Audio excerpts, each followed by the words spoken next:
Masih ingat dengan catatan si Roy? Sebagai dukungan kamu terhadap channel ini, silakan subscribe dan nyalakan lonceng notifikasi.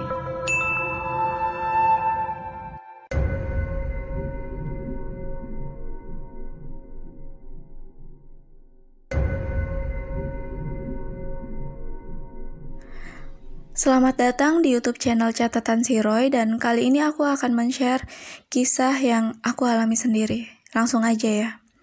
Pada saat itu awal tahun 2020. Aku lagi sama seseorang, panggil saja R. Waktu itu R nanya lah, Roy suka baca cerita nggak? Terus aku jawab, iya suka. Kenapa? Terus tiba-tiba R ini ngirim notes cerita gitu ke WhatsApp. Abis itu dia bilang, tuh gue udah kirim cerita, lu baca ceritanya.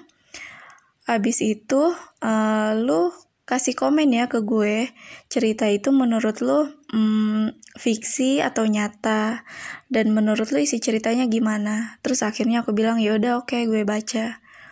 Terus singkatnya aku baca cerita itu sampai selesai. Setelah itu temenku nanya, gimana pendapat lu tentang cerita itu? Terus aku bilang kan waktu itu, kayaknya ceritanya fiksi deh, soalnya gak masuk akal gitu di otak gue. Terus si R ini tuh ketawa, dia ngetawain aku sambil bilang, tahu gak, itu tuh kisah nyata, bukan fiksi. Terus aku bilang, enggak, itu kisah fiksi kali, orang gak masuk akal gitu kok.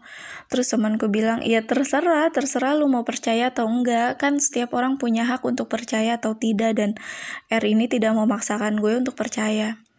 Terus ya udah akhirnya mungkin gue juga yang keterlaluan, gue ngetawain kisah itu, gue ngeledekin cerita itu dan lain-lain.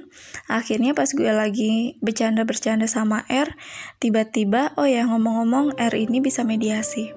Tiba-tiba ada makhluk yang masuk ke tubuhnya R.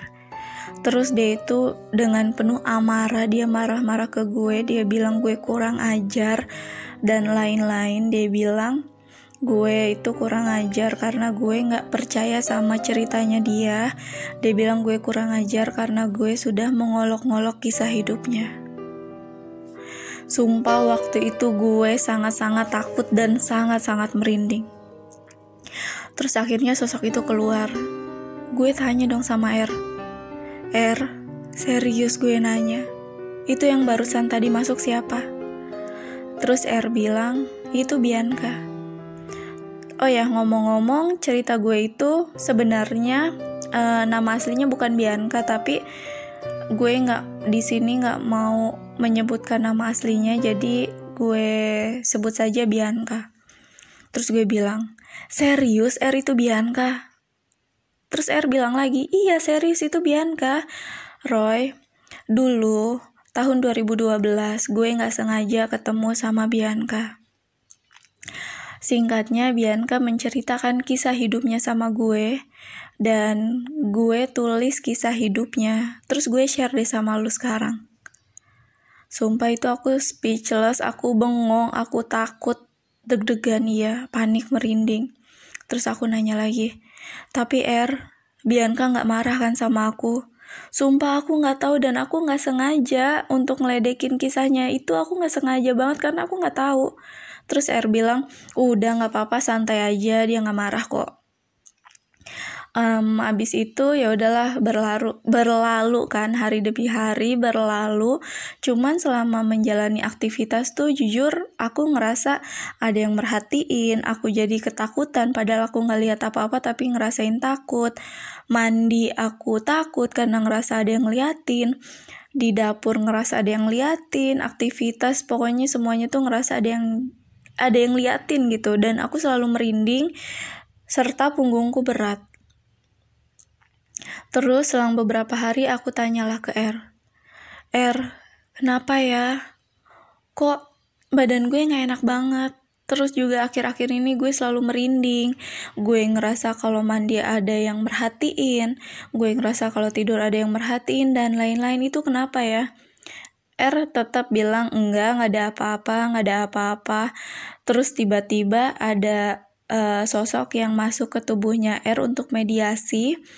Ternyata itu buyut aku, terus dia sambil marah gitu, tangannya tiba-tiba kayak mencengkram atau mencekik sesuatu gitu di belakangku. Kan posisinya aku sama R ini berhadap-hadapan, jadi waktu mediasi itu posisinya tuh seperti mencekik sesuatu atau mencengkram sesuatu di belakang aku. Sambil ngomong pakai bahasa Jawa kalau nggak salah, yang artinya tuh jangan ganggu cucuku, berani-beraninya kamu ganggu. Terus akhirnya keluar sosok itu, terus aku langsung bengong, aku nanyalah ke si R ini, R, barusan yang mediasi siapa? Terus R bilang yang mediasi itu buyut aku. Dia datang dan dia itu tangannya ke belakang aku karena tadi tuh langsung mencekik si Bianca ini, karena selama ini ternyata Bianca itu ngikutin aku di belakang. Jadi yang merhatiin aku mandi dan lain-lain ternyata Bianca, karena dia masih marah sama aku. Terus buyut aku marah, akhirnya dicengkram atau dicekik, terus dibawa pergi lah si Bianca biar gak gangguin aku lagi. Udah kan, sampai situ aku udah tenang karena jujur punggung aku udah gak berat lagi, udah gak panas lagi, dan aku udah gak ngerasa ada yang ngawasin lagi. Akhirnya belum lama ini aku punya project baru, yaitu bikin YouTube channel satu lagi yang isinya tuh tentang masih sama kisah-kisah horor tapi dikemas lebih fun karena pakai animasi. Kenapa nggak aku satuin sama YouTube channel Catatan Siro yang ini? Karena YouTube channel Catatan Siro ini tuh aku pengen fokus bener-bener di storytelling cerita aku tanpa teks.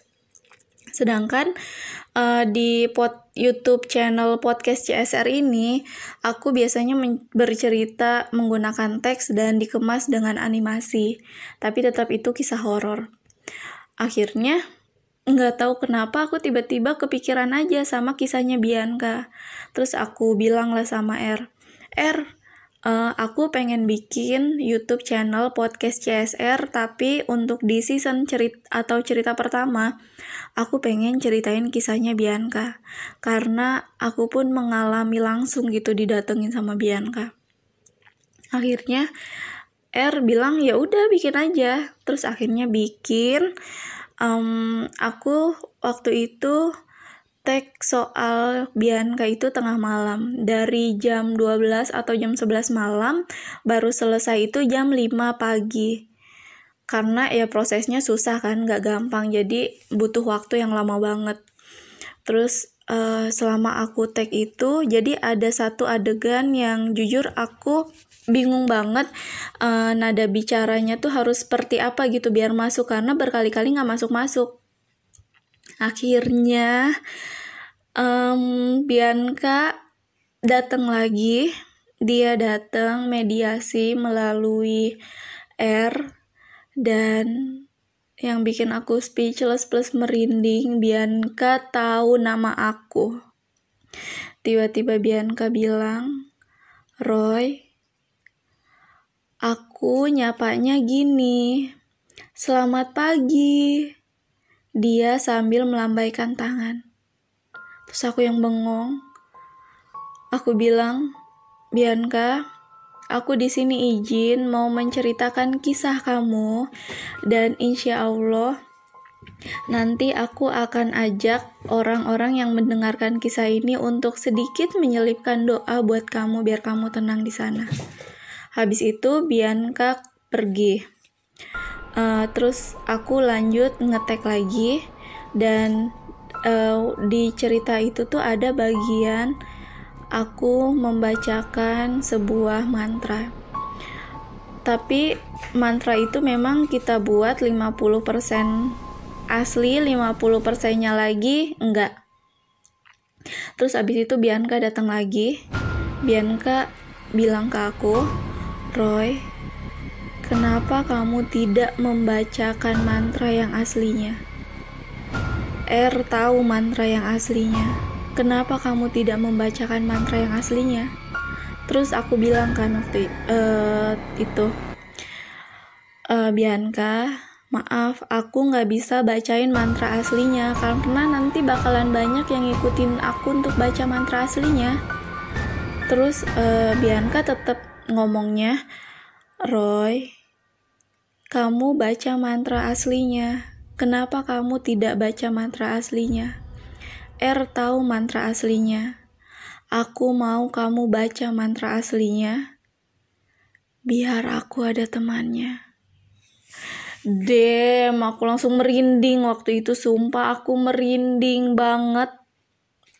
Dia berharap aku membaca mantra aslinya dan aku akan nemenin dia di sana. Terus akhirnya dia keluar kan. Aku lanjut baca. Habis itu dia juga sempat minta tolong sama aku sambil nangis, tapi aku bilang, aku gak bisa nolong kamu, tapi mungkin aku akan ngajak orang-orang yang dengerin kisah kamu itu untuk menyelipkan doa buat kamu, semoga kamu tenang di sana. Dan jujur aku tidak memaksakan kalian semua untuk mempercayai apa yang aku ceritakan ataupun mempercayai kisah Bianca. Aku tidak memaksakan semua orang untuk percaya, tapi jujur aku mengalaminya sendiri, didatangi oleh dia. Dan aku harap kalian yang mendengarkan bisa menyelipkan doa untuk Bianca supaya dia tenang di alam sana. Dan ya, ngomong-ngomong, aku ceritain kisah Bianca itu di YouTube channelnya Podcast CSR. Jadi kalian bisa mampir ke YouTube channel Podcast CSR untuk mendengarkan kisah Bianca.